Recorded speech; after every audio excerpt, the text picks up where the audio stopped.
बिस्मिल्लाहिर्रहमानिर्रहीम। लाखों दरूद व सलाम हज़रत मोहम्मद मुस्तफ़ा सल्लल्लाहु अलैहि वसल्लम और उनकी अहले बैत अतहार पर। अस्सलामु अलैकुम नाज़रीन, न्यूज़ पैलेस के साथ सैयद इब्रार नकवी आपकी खिदमत में हाज़िर है। नाज़रीन, बात करेंगे स्पेन कश्ती हादसा के मुतल्लिक़। पाकिस्तान से तलक रखने वाले 50 से ज़ायद लोग जो हैं, ये इस हादसे में जो है जान की बाजी हार गए। 15 लोगों का तलक जो है वो डिस्ट्रिक्ट गुजरात से है। ज़राए के मुताबिक अभी किसी भी शख्स की लाश जो है गुजरात में नहीं पहुंची। लोग बेबस बेचारे सरापा एहतजाज हैं। किस तरह लोग रो रो कर जो है फरियादें कर रहे हैं, हुकूमत से अपीलें कर रहे हैं कि हमारे लगते जिगर जो हैं उनको हमसे छीन लिया गया, लेकिन उनकी डेड बॉडी जो है वो तो हमें दे दें, उनको अपने हाथों से दफना तो सकें। वो माएँ बैन कर रही हैं, बहनें जो हैं वो किस तरह तड़प रही हैं, बूढ़े बाप जो हैं वो भी परेशान हैं और सरापा एहतजाज हैं कि किसी तरह हमारे बच्चों की जो डेड बॉडीज़ हैं उनको तो हमारे हवाले कर दिया जाए। और जो एजेंट माफिया है उनके मतलब अगर आपको बताऊं तो डिस्ट्रिक्ट गुजरात से काफ़ी लोग जो है वो गिरफ्तार भी हो चुके हैं। डिस्ट्रिक्ट गुजरात का गांव जोड़ा करनाना गांव है, जोड़ा है साथ करनाना है। उस जोड़ा गांव से तल्लक रखने वाली एक फातिमा नामी औरत है जो कि एजेंट माफिया का हिस्सा है। उस औरत के दो बेटे हैं जो कि बैरून मुल्क मुकीम हैं।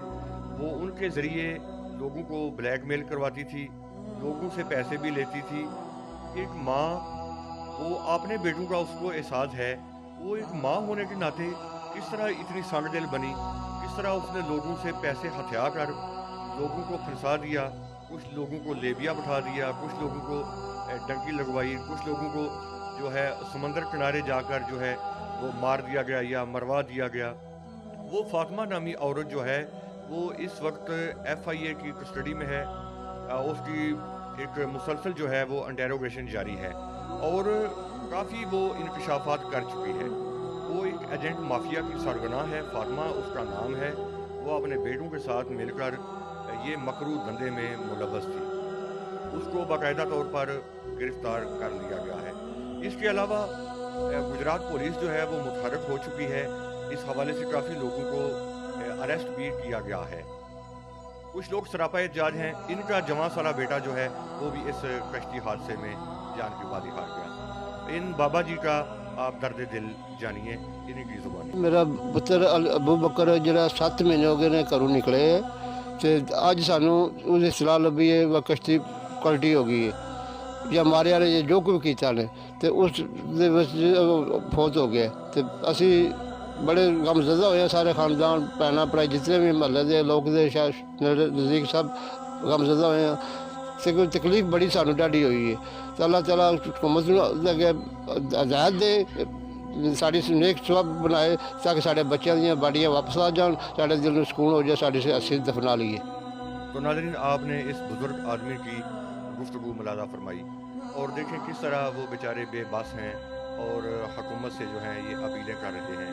तो मैं भी रिक्वेस्ट करूँगा रियासती इदारों से कि वो इस पर भरपूर एक्शन लें और इन लोगों को जो इस मकरू धंधे में मुलव्वस हैं, जो इस एजेंट माफिया का हिस्सा हैं, उनके सहूलतकार हैं, उनको गिरफ्तार करके कैफरे किरदार तक पहुँचाया जाए। तो नाज़रीन, इस अलमनाक वाक़े के हवाले से सैयद आमिर अब्बास शराजी डीएसपी सिटी गुजरात, उनसे भी मैं बात करूँगा। बाकायदा तौर पर उनका इंटरव्यू होगा, उनके क्या इंतज़ामात हैं एजेंट माफिया के हवाले से और वो किस हद तक जो है अपनी टीमें तश्कील देकर इन लोगों को गिरफ्तार करने में कामयाब हुए और कितने लोग जो हैं अभी तक पुलिस हिरासत में नहीं आए।